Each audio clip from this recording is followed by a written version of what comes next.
as the Democratic Party ousts President Joe Biden and elevates Vice President Kamala Harris to the top of its ticket without a single vote having been cast for her in that role. In just a matter of hours, the media suddenly turning all of its focus seemingly to Senator J.D. Vance, Trump's running mate. Donald Trump's number two coming under intense criticism for comments he made 3 years ago about, quote, childless cat ladies, because this is what Americans who can't pay their mortgages care about. Senator Vance is here to respond to this controversy, but first we want to start by walking you through how it all began. Going back now to July 2021, Mr. Vance had just launched his campaign for senator in the great state of Ohio, and he gave a speech to a conservative organization called the Intercollegiate Studies Institute. This was a speech essentially about declining birth rates, and they're bad, by the way, in the United States. They're at a 17-year low, and they continue to go in the wrong direction, and what it means for the future of this country. Mr. Vance talked about how he wanted to see the Republican Party as a pro-family party. He discussed the importance of children and brought up the fact that many top Democratic leaders don't have any kids, questioning what kind of a message the party as a whole is sending to young Americans. Take a listen. I want to take aim at the left, specifically the childless left, because I think the rejection of the American family is perhaps the most pernicious and most evil thing that the left has done in this country. Consider all of the next gen of the Democrat Party. The names are obvious. They're well-known people. Kamala Harris, Mayor Pete Buttigieg, who's now the Secretary of Transportation, Cory Booker, AOC. Think all these people. They're different. They come from different walks of life, different parts of the country. What is the one thing that unites every single one of them? Not a single one of them has any children. Look, a lot of people are unable to have kids for very complicated and important reasons. There are people, of course, for biological reasons, medical reasons, that can't have children.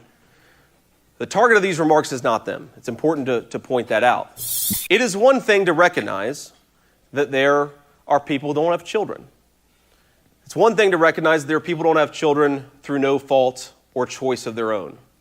But it's something else to build a political movement invested theoretically in the future of this country when not a single one of them actually has any physical commitment to the future of this country. Kids are the ultimate way that we find healthy people, at least I think, self-meaning in life. We should treat this as a crisis in this country, and we should send the signal to the culture that we are the pro-family party and we're going to back it up with real policy. Now, because Mr. Vance named names in his speech, it caused some headlines at the time, mainly because Vice President Harris is not a mother of her own biological children, but she's a stepmother.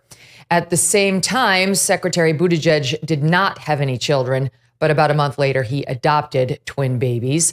So a few days after those remarks, back in 2021, Mr. Vance went on Tucker Carlson's show on Fox to address some of the blowback, and that's when he made the comments about the childless cat ladies. Watch.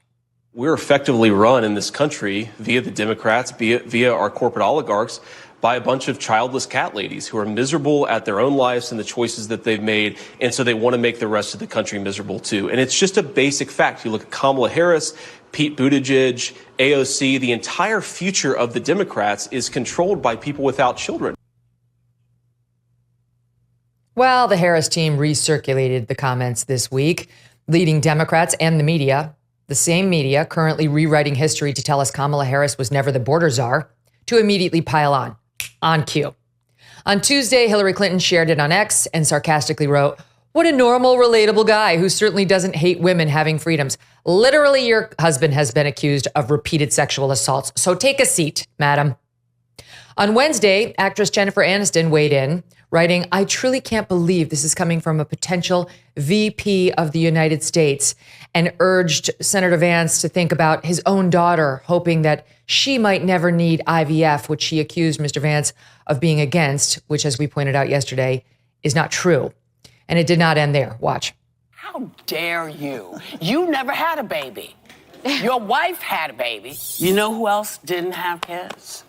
George Washington, the father of our nation. Lord. Kamala, he raised Martha's children.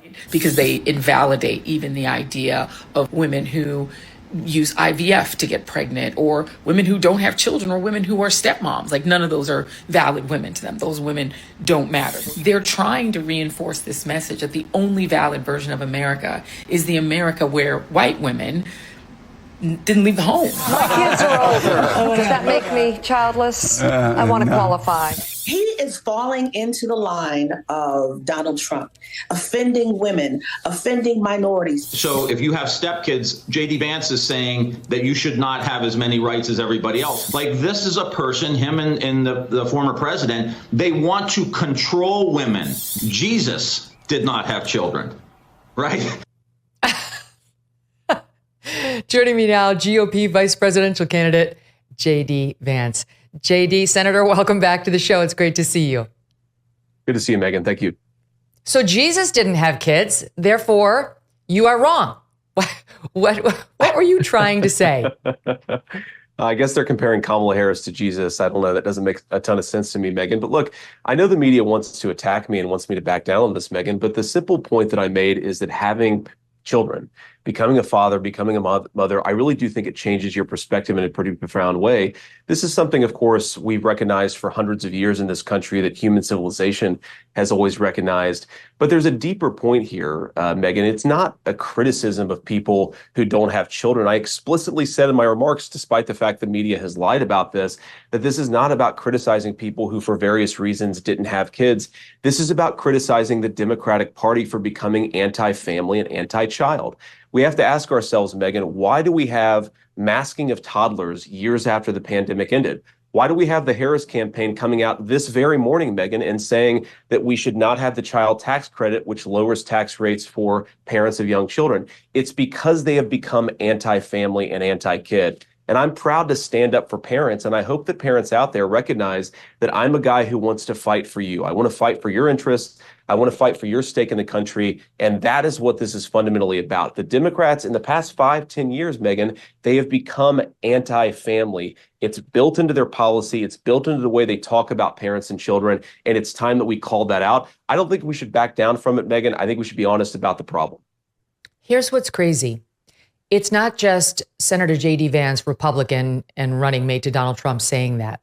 Just recently, there was a long piece, June 10th, 2024, in the New York Times, and another one in the New Yorker, highlighting a book that's called What Are Children For? On Ambivalence and Choice, in which the authors, leftists, liberals, got deep into this very problem and chastised their own side for the reluctance to have children and the messaging to young women about priorities.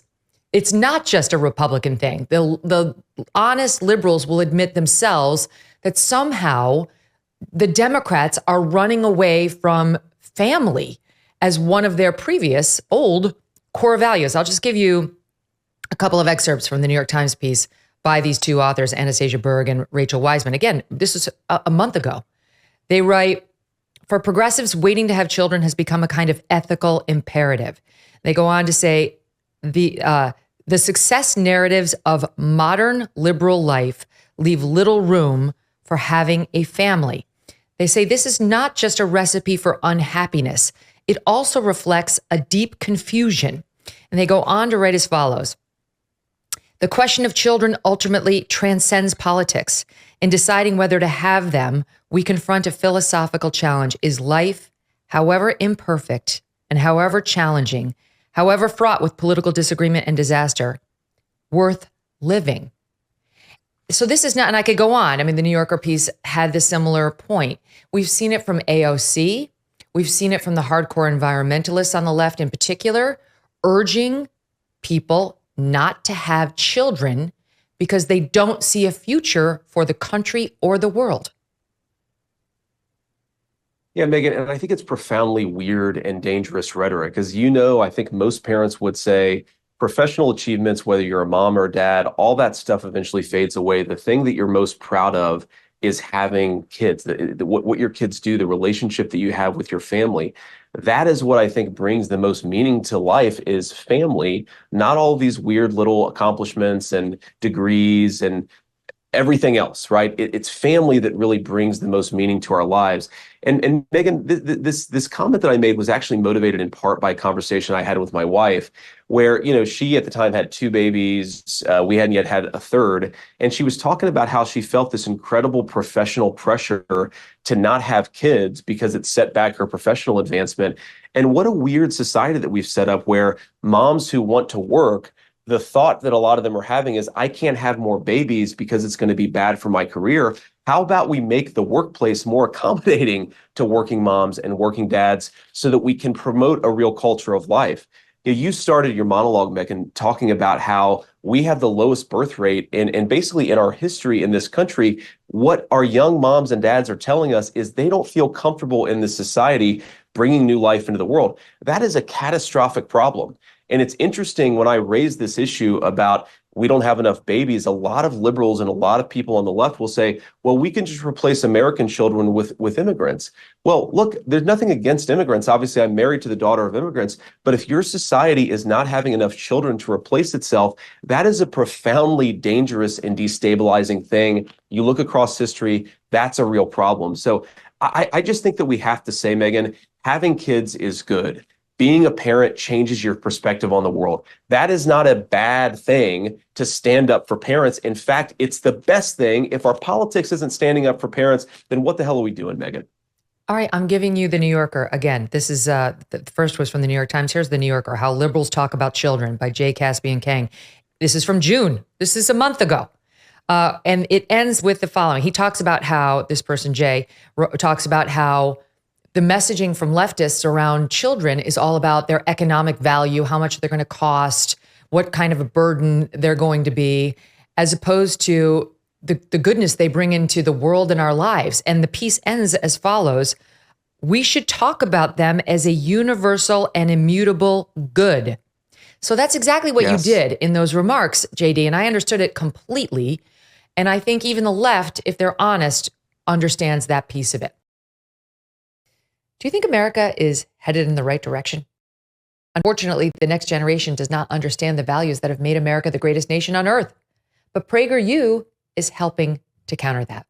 PragerU is a conservative nonprofit that promotes American values through educational videos that reach millions of young people every day. Right now, PragerU has an amazing opportunity. If you donate any amount, even just $1, they will send you PragerU American flag socks made in the USA as a thank you. Make sure to go to prageru.com/socks to make your donation. You can support a great organization and express your love of American values in style while you do it.